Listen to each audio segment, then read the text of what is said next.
Hi guys, எல்லாருக்கும் இனிய பொங்கல் நல்வாழ்த்துக்கள். எல்லோரும் பொங்கல் செமையாக கொண்டாடிருப்பீங்கன்னு நினைக்கிறேன்.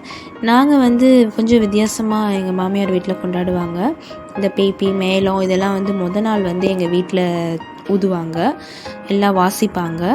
அப்புறம் நாங்கள் முத நாளே அந்த பொங்கலுக்கான அடுப்பெல்லாம் போட ஆரம்பிச்சிருவோம். இந்த கோலத்தெல்லாம் பார்த்திங்கன்னா விடிய காலைல 3 மணிலேருந்து போட்டேங்க.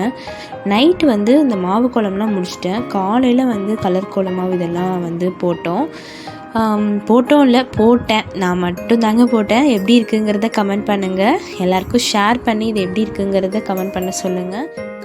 காலையில் கோலம் போட ஆரம்பித்ததுக்கப்புறம் தாங்க தெரிஞ்சுது கலர்ஸ் கொஞ்சம் கம்மியாக இருக்குதுன்னு. நான் கொஞ்சம் செக் பண்ணாமல் விட்டுட்டேன். நிறைய ஹெவியாக ஒர்க் இருந்ததுனால இருக்கிற கலரை வச்சு ஓரளவுக்கு மேனேஜ் பண்ணி போட்டுட்டேன். இந்த கோலம் எப்படி இருக்குங்கிறதையும் சொல்லுங்கள்.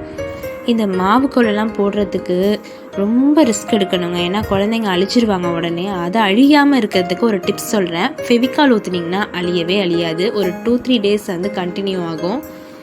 அப்புறம் என்னங்க, எல்லாம் ரெடி பண்ணியாச்சு. காலையில் 7:30 to 8:30 நாங்கள் ஒரு நல்ல நேரத்தில் பொங்கல் வைக்கலான்னு சொல்லி அந்த டைமில் பொங்கல் வச்சு பொங்கல்னு செலிப்ரேட் பண்ணி நாங்கள் கொஞ்சம் கத்துவோம். தட்டெல்லாம் வச்சு அடிச்சுக்கிட்டு கத்துவோம்.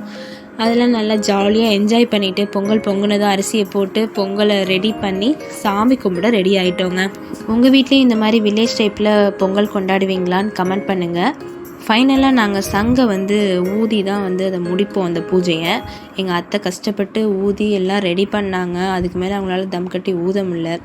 அப்புறம் இதுதான் எங்கள் வீட்டு குட்டீஸோட புது ட்ரெஸ்ஸஸ். கண்டிப்பாக சப்ஸ்கிரைப் பண்ண மறக்காதீங்க. Stay tuned on next video.